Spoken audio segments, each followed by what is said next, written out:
Xin chào tất cả các bạn. Hôm nay mình sẽ hướng dẫn các bạn cách sử dụng mật khẩu trong file Excel và tránh những cái lỗi mà chúng ta hay gặp phải. Thì trong quá trình chúng ta làm việc, chúng ta hay sử dụng không muốn cho người khác chỉnh sửa cái file tài liệu của chúng ta. Đấy. Thế thì thường là chúng ta hay đặt mật khẩu để bảo vệ cái sheet Excel của chúng ta. Đấy, hoặc là chúng ta bảo vệ cái đặt mật khẩu cho cái file Excel của chúng ta. Nhưng mà trong quá trình mà chúng ta sử dụng thì đôi khi là chúng ta lại quên mất cái mật khẩu file Excel của chúng ta, thì vậy thì chúng ta phải làm như thế nào? Thì mình sẽ hướng dẫn các bạn và chúng ta nên tránh những cái lỗi như vậy. Thì đầu tiên ấy, để mà đặt mật khẩu cho một cái sheet Excel nào đấy, ví dụ bây giờ mình có một cái sheet như này, bây giờ mình gõ ký tự vào bình thường như này. Đấy, tức là một cái sheet Excel sử dụng bình thường. Nhưng mà bây giờ mình muốn là chỉ cho người khác xem thôi, không cho người khác chỉnh sửa cái nội dung trong cái sheet Excel này. Thì chúng ta thường là đặt mật khẩu cho cái sheet Excel. Để đặt mật khẩu thì chúng ta sẽ vào cái thẻ Review, sau đó chúng ta chọn Protect Sheet và một cái hộp thoại Protect Sheet nó hiện lên. Các bạn sẽ nhập cái mật khẩu vào đây 1, 2, 3, 4, 5, 6, ví dụ như vậy. Chúng ta chọn OK. Sau đó nó bắt mình xác nhận một lần nữa thì chúng ta lại nhập 1, 2, 3, 4, 5, 6. OK. Đó. Thì bây giờ chúng ta đã đặt được cái mật khẩu cho cái sheet Excel của chúng ta rồi. Bây giờ chúng ta thử nhập cái ký tự nào đó vào đây xem được không nhé. Đấy, mình nhập này. Đó, các bạn thấy chưa? Khi mình nhập ấy là Excel nó không cho mình nhập nữa, bởi vì là cái sheet này đang được bảo vệ. Các bạn khi mà bảo vệ sheet, nó bảo vệ ở trên này nó có cái chữ Unprotect Sheet, các bạn thấy không? Đó. Vậy thì chúng ta sẽ không thể mà nhập cái dữ liệu vào đây hoặc chỉnh sửa thay đổi gì được. Đó. Ví dụ trường hợp mà chúng ta muốn lưu lại thì chúng ta lưu bình thường. Đấy, chúng ta sẽ chọn và lưu bình thường. Đấy. Thì sau đó chúng ta mở lên, nó cũng ở trạng thái bảo vệ như thế này. Nhưng mà nếu một ngày đẹp trời, cái file này được lưu khá lâu một thời gian, ví dụ như vậy. Đấy, chúng ta vô tình lúc mà chúng ta đặt mật khẩu, chúng ta lại sơ ý chúng ta không lưu cái mật khẩu lại. Thì một ngày đẹp trời chúng ta dùng đến và chúng ta mở lên, và bây giờ chúng ta cần phải chỉnh sửa cái nội dung trong cái file này. Và chúng ta quên mất mật khẩu, chúng ta không nhớ. Nếu mà trường hợp mà chúng ta nhớ thì chúng ta chỉ việc là chọn vào đây thôi. Sau đó chúng ta nhập mật khẩu và chúng ta chọn OK. Thì chúng ta sẽ được sử dụng cái file bình thường. Tuy nhiên là trường hợp mà chúng ta quên thì chúng ta làm như thế nào? Đó, quên. Thì mình giới thiệu cho các bạn là có hai cách xử lý. Có rất nhiều cách xử lý, nhưng mà mình hướng dẫn cách phổ biến là ở trên mạng mọi người cũng hay hướng dẫn là như thế này. Các bạn lên trên mạng, các bạn lên Google nhé. Các bạn vào Google ấy. Đấy, sau đó các bạn gõ cái từ khóa là phá mật khẩu. Đấy, phá mật khẩu file Excel. Đấy. Thì nó sẽ ra một loạt những cái hướng dẫn, đúng không ạ? Ra một loạt những cái hướng dẫn. Đấy. Thì các bạn gõ tiếng Việt nhé, phá mật khẩu file Excel, enter. Đó. Thì các bạn thấy nó ra một loạt luôn, đúng không ạ? Có rất là nhiều cách như hướng dẫn. Đấy. Nhưng mà có hai cách phổ biến là trường hợp ấy, nếu mà mật khẩu của chúng ta nó là chúng ta đặt mật khẩu cho sheet ấy, đấy, thì chúng ta thường là chúng ta sẽ dùng code VBA. Đấy, hoặc là chúng ta sẽ dùng thay đổi cái kiểu file để chúng ta loại bỏ cái phần mà có mật khẩu đi. Đấy. Thì bây giờ mình sẽ phá mật khẩu file Excel bằng code VBA đi. Đấy. Các bạn gõ từ khóa trên Google như vậy thì nó sẽ hiện ra rất là nhiều những cái mà thì các bạn, ví dụ bây giờ mình mở cái này lên, cách phá mật khẩu VBA trong Excel này. Đấy, các bạn mở lên và theo cái đường dẫn đó các bạn sẽ thấy có những cái cách thức để làm, cách thức để phá. Đấy, đúng không ạ? Có những cách thức để phá. Đó, ví dụ đó là một cách. Rồi, cách khác mình trở lại nhé. Mình trở lại. và cách khác như sau. Các bạn để mình xem có cái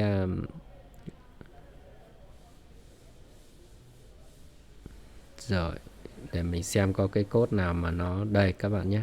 Mình chọn cái này. Mình xem có cái code nào mà các bạn có thể là copy nó được ấy. Đấy. Mình tìm cái code nha. Cái từ khóa đó thì nó không được chúng ta không tìm ngay được cái, thì chúng ta viết từ khóa như này này. Các bạn viết là code phá mật khẩu VBA Excel, enter. Đó. Sau đó chúng ta tìm đến cái đoạn nào mà nó có cái đoạn code VBA ấy. Ở trên này cũng có nhưng mà nó vẫn ra cái đoạn code vừa rồi. Thì mình muốn là tìm một cái đoạn code khác.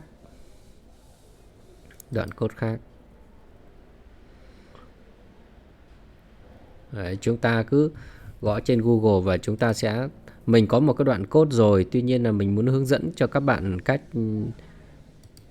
để tìm cái đoạn code đó ở trên Google ấy. Đó. Các bạn cứ gõ như vậy. Đây rồi. Đó, các bạn thấy đây là có một đoạn code này. Đấy. Đó. Đấy, các bạn đọc ở trên này thì các bạn sẽ thấy là hướng dẫn. Đấy, và đây là một cái đoạn code này. Tuy nhiên ấy, các bạn lưu ý là khi mà chúng ta sử dụng code VBA này ấy, mà chúng ta làm theo hướng dẫn là nó sẽ mất một thời gian. Tức là nó sẽ phải mất một thời gian để nó xử lý. Đây này. Đó. Thì cái cách mà họ hướng dẫn là như này. Các bạn sẽ nhấn phím Alternate F11. Đấy, hoặc các bạn trong cái máy tính của các bạn có cái thẻ developer ấy, thì các bạn sẽ chọn vào developer, sau đó các bạn chọn Visual Basic này này. Đấy. Thì để mở cái cửa sổ để soạn thảo code VBA thì các bạn có thể làm như vậy. Sau đó các bạn chọn là Insert, các bạn chọn Module. Đấy, sau đó các bạn sẽ copy cái code mà ở trên mạng đấy, người ta có sẵn đấy, thì các bạn sẽ copy nó. Đấy, các bạn copy hết nhé, từ đầu đến cuối nhé, không được bỏ. Nó bắt đầu bằng chữ sub này, các bạn chú ý này, nó bắt đầu bằng chữ sub này và nó kết thúc bằng end sub nhé. Đấy, nếu các bạn copy các bạn chú ý nhé, các bạn mà thiếu là nó không được đâu. Các bạn sẽ copy cái đoạn code này này. Đấy, chuột phải các bạn chọn copy, sau đó các bạn và dán vào đây. Đấy, các bạn dán vào đây. Đó, các bạn xóa cái khúc ở trên đi nhé. Rồi, đấy, các bạn dán vào đây này. Xong bắt đầu các bạn bấm vào cái nút màu xanh này này. Bấm vào nút màu xanh này để nó chạy cái code này. Đấy, nó chạy cái code đó. Thì khi mà nó chạy cái code đó là nó sẽ phá cái mật khẩu của cái sheet. Cái sheet mà chúng ta đang đặt đây này. Đang đặt mật khẩu ở cái sheet này này. Đó. Chính là đây này, đúng không ạ? Nó có cái chữ unprotected sheet, có nghĩa là cái sheet này đang bảo vệ đấy. Thì khi mà chúng ta chạy code này á, là nó sẽ phá cái mật khẩu ở cái sheet đó đi. Tuy nhiên là nó sẽ mất một cái thời gian nhất định đấy. Đấy, mất thời gian hơi lâu đấy, tùy theo cái file nữa. Đấy, tùy theo mật khẩu nữa. Thì cho nên á, là đây là cái cách mà phổ biến mà mọi người hay dùng. Đấy là cách dễ nhất đối với những người không muốn những cái bước rườm rà. Đây là một cách. Rồi cái cách khác nữa là đấy là cách phổ biến thứ nhất nhé. Đấy, mình đang hướng dẫn các bạn cách phổ biến. Đấy, rồi là một cách khác là cách phá mật khẩu file Excel. Đấy là cách thứ nhất. Đấy, cách thứ hai này. Đó, ví dụ bây giờ mình chọn vào cách thứ hai là dùng phần mềm. Thì đương nhiên rồi, phần mềm thì chúng ta không đề cập tới. Phần mềm thường là nếu mà miễn phí thì nó không hiệu quả, còn trả phí thì đôi khi chúng ta không muốn mất phí như vậy, đúng không ạ? Đây là cái cách mà bỏ cái mật khẩu của cái file Excel của chúng ta. Đấy, thì sau cái mình sẽ nói cái trường hợp này là mật khẩu, trường hợp mà gỡ mật khẩu cho cái file. Đấy, tức là chúng ta đặt mật khẩu cho cái file. thì mình sẽ để cái tab này, sau đó mình nói cái vấn đề đó sau. Mình muốn nói cho các bạn là một cái cách khác nữa là cách phá mật khẩu không bằng code nữa mà là mật khẩu file Excel thôi. Cách xử lý quên mật khẩu. Rồi, cách xử lý này. Đấy, mình chọn vào đây chẳng hạn. Các bạn cứ gõ trên mạng nó có rất nhiều cách. Đấy. Đây chính là một cái cách mà mình vừa làm nhé các bạn nhé. Đấy, cách mình vừa làm đấy. Cách mình vừa copy đấy. Cái đoạn code nó cũng giống như vậy đấy. Rồi, còn có một cái cách khác là chúng ta đổi cái đuôi file Excel thành một cái file nén. Sau đó là chúng ta chuyển về Notepad, sau đó chúng ta xóa những cái đoạn code đó đi cơ. Đó.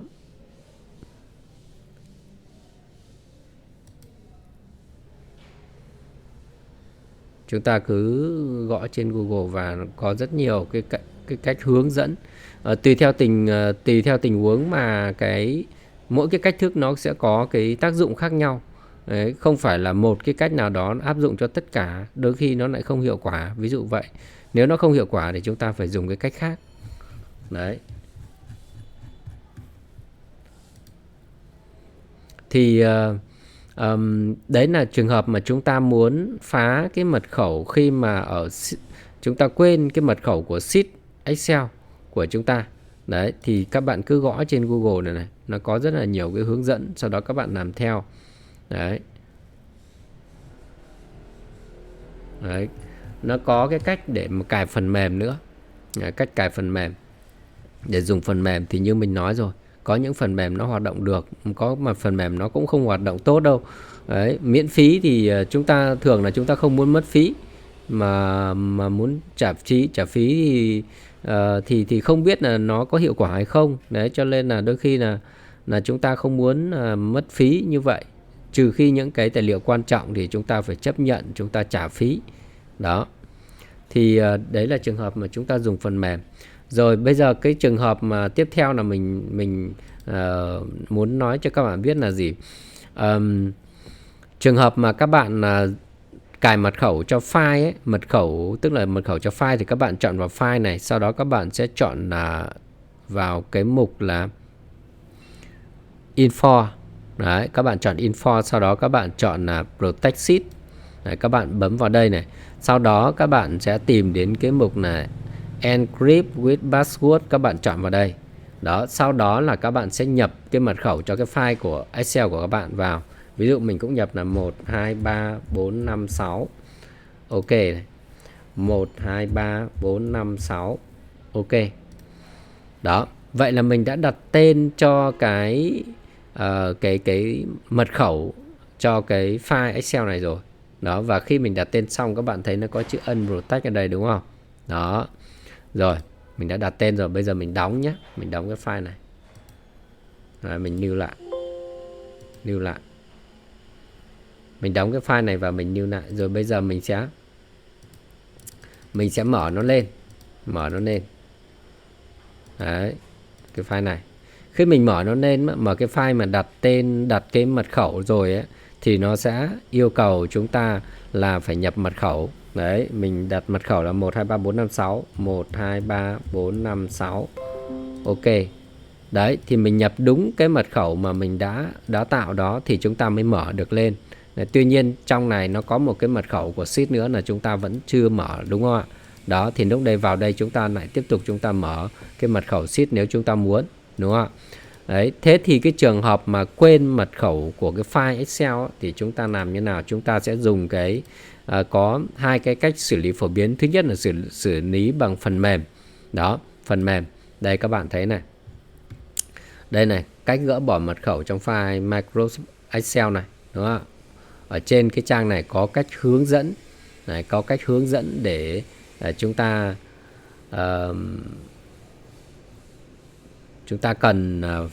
cần loại bỏ nó, đúng không ạ?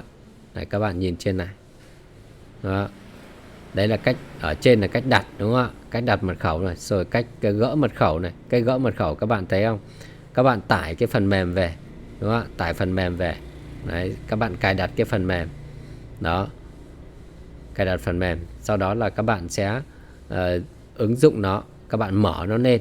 Đấy, xong bắt đầu các bạn mở nó lên, sau đó là các bạn nó sẽ hiện ra cái mật khẩu cho chúng ta, đúng không?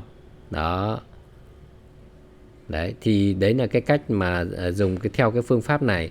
Còn một cái cách khác là chúng ta sẽ phá mật khẩu online, thì các bạn sẽ dùng một cái trang là Lost My Pass. Đấy, các bạn gõ trên Google ấy, đây này, trang Lost My Pass, các bạn chọn nó. Thì cái trang này á, nó cho chúng ta thử miễn phí. Tuy nhiên là mình đã thử rồi thì với những mật khẩu dễ thì có thể nó sẽ tìm được. Các bạn chỉ việc là chọn click vào đây này, sau các bạn load cái file của các bạn lên, các bạn chọn open. Đấy, sau đó nó sẽ load và nó sẽ tìm mật khẩu cho chúng ta. Đấy, nhưng mà có tùy theo cái độ khó của mật khẩu mà có thể nó sẽ tìm được hay là không, hoặc nó mất nhiều thời gian hay ngắn. Tìm lần đầu ấy, nó thường nó sẽ không được, sau đó là chúng ta sẽ phải nhập địa chỉ email vào, sau đó là chúng ta lại thử một lần nữa. Đấy, xem nó có được hay không. Đấy, thì với những mật khẩu dễ thì có thể nó sẽ tìm được, còn khó có thể nó không tìm được. Đấy, thường thì những cái trang này nó sẽ tạo ra là